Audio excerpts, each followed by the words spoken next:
For this, alrighty, I am going to share my screen.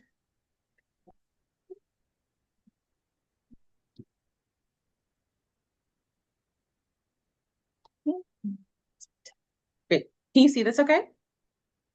I can. Perfect. All right. Well, hello. Hi. Thank you for joining me tonight. My name is Vanya, and I am the Jefferson Mon Valley Program Coordinator with Literacy Pittsburgh. Um, I'm going to be talking today just about ways that tutors can encourage students in their thinking processes, ways that we can just ask better questions and formulate it, the role of program coordinators, and how we kind of navigate our interactions with students, which you'll see here. We'll start up with some introductions, which I'll go in on like the next slide. Role of a program coordinator, the meat and potatoes of the actual tutor talk. Leave some time for reflections and questions, and then we'll call it a day. First, I don't know what space you're coming from, because it's like 7 o'clock at night, the time of this recording. Um, but an activity that I like to do and have done in the past with previous students that I've worked with is just taking a deep breath to recenter ourselves. So if you feel safe to do so or you want to do so, we'll take maybe 2 to 3 deep breaths. And I'll leave some like time and space to do that at your own pace.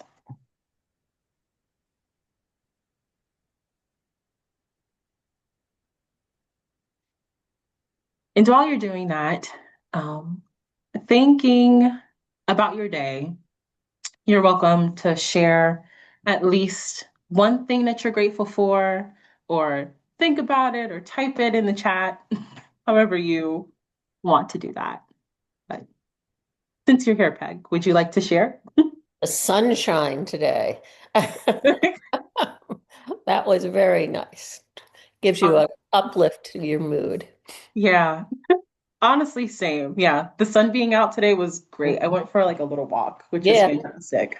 I did the same. Yeah. Yeah. In my neighborhood, they actually had a bulldozer come through and clean up all the snow. So Oh boy, now that my would be streets are nice. clean. Yeah.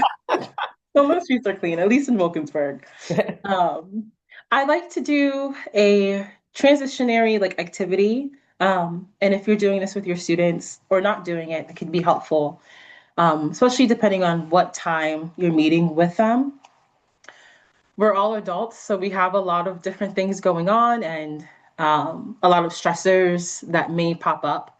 But having a space to recenter us into like the present, what we're talking about, and what we'll, be going forward, hopefully lends to a bit of a more clear mind as we navigate either tutoring or, for example, this talk. So I wanted to share just a bit about the role of a program coordinator. Um, I like to describe our role almost as matchmakers between a student and tutor in the neighborhood. So we're working through intakes, tests, developing learning plans for our students, and actively supporting both the student and the tutor throughout the duration of the match for however long that is. As far as intakes go, it's basic like a lot of other organizations hearing, getting information around, where they live, addresses, other private stuff for us to send out booklets, emergency contacts.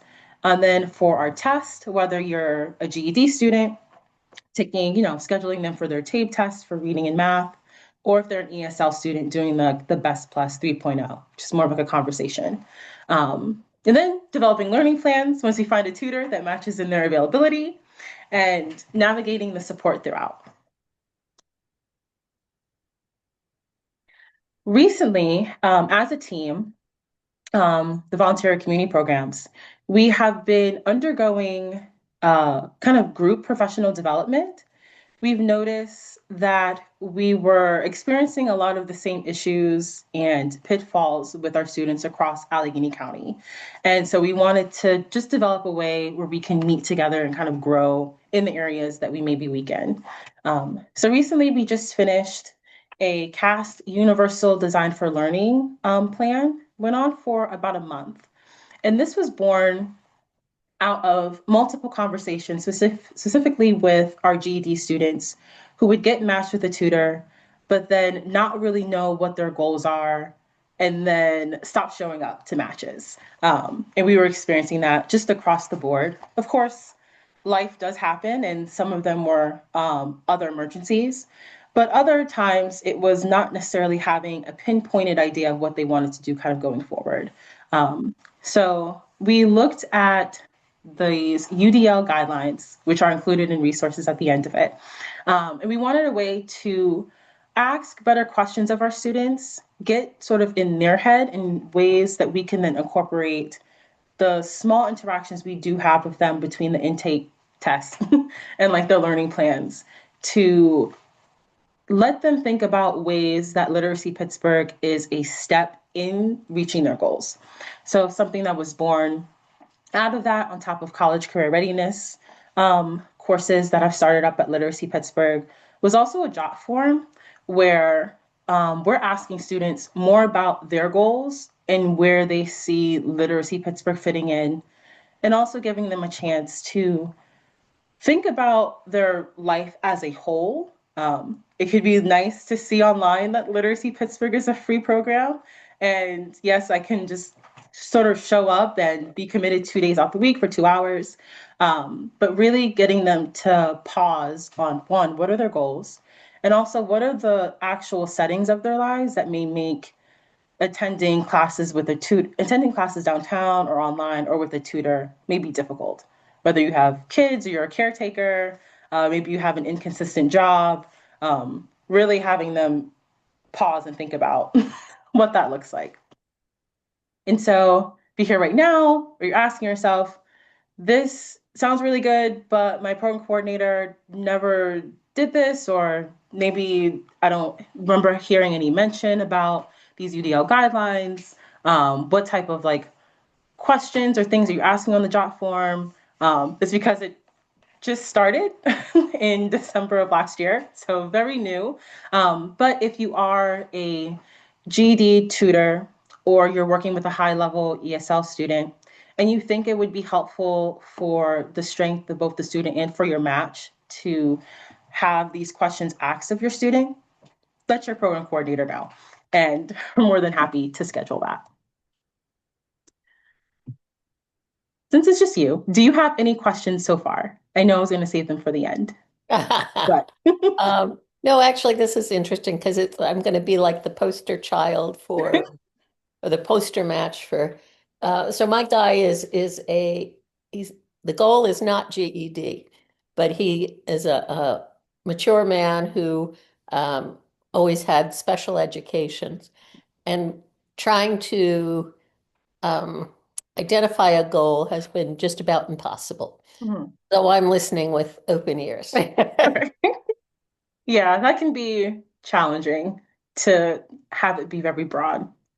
But hopefully this helps, at least in asking certain questions.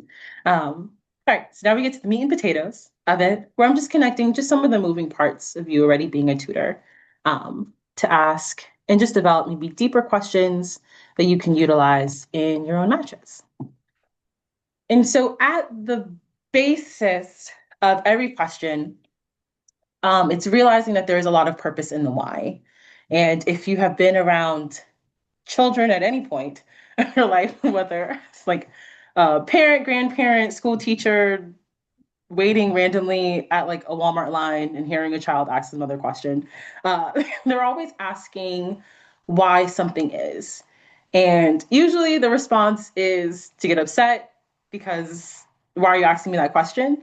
But they're asking to really gain a better understanding of their environment, the world around them, to help them remember, apply the things that they're remembering, analyzing, and understanding and evaluating. So there's some purpose in that. And those are the things that they may be seeking out.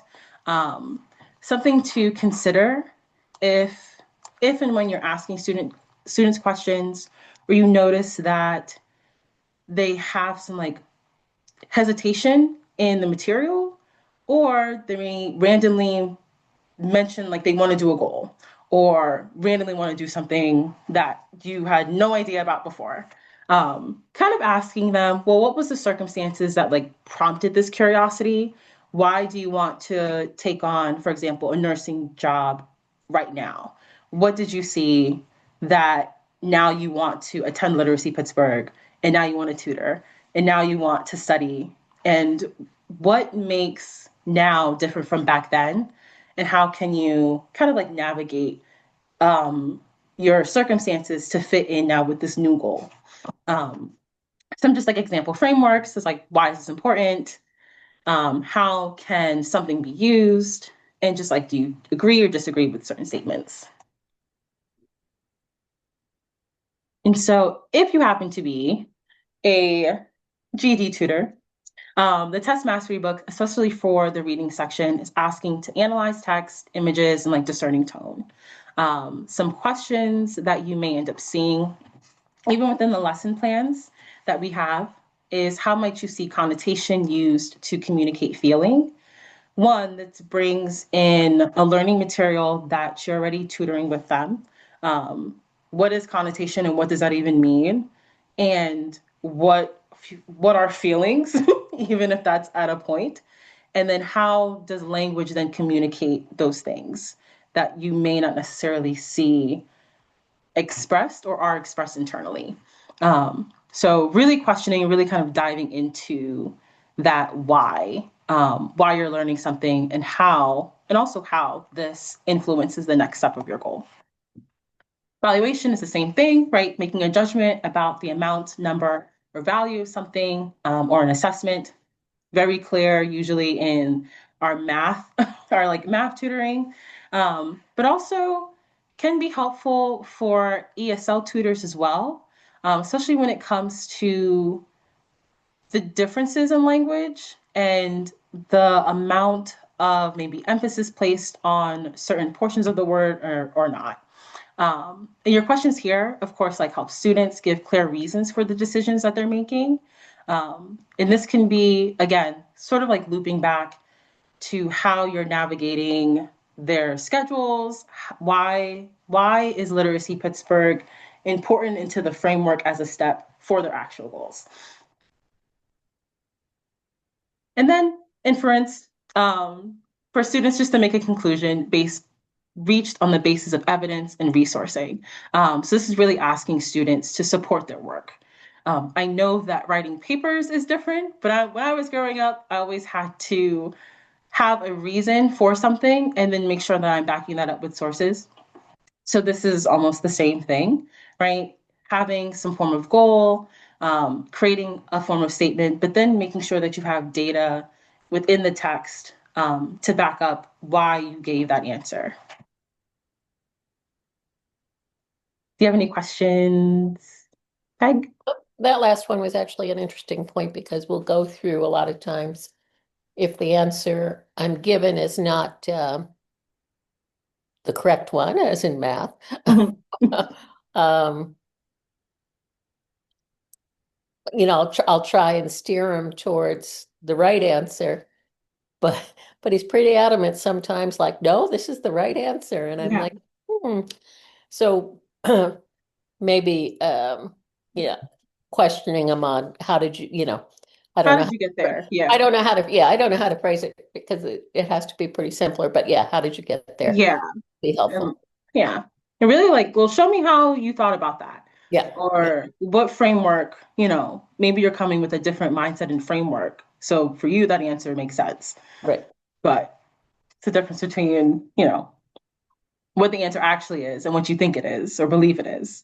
And sometimes those are in sync, and other times they're not. Yeah, no, a couple times it's actually, he's taken the time to explain, and it's like, okay, I don't say, I'm sorry, you're still wrong, but I say, yeah, like, okay, I see where you're coming from.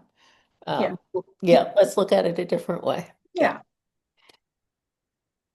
And so this last part, which I'm not going to share because it's 17 minutes long, but will be included in the resources, is a video I found, a TED Talk called Encouraging Critical Thinking with 3 questions.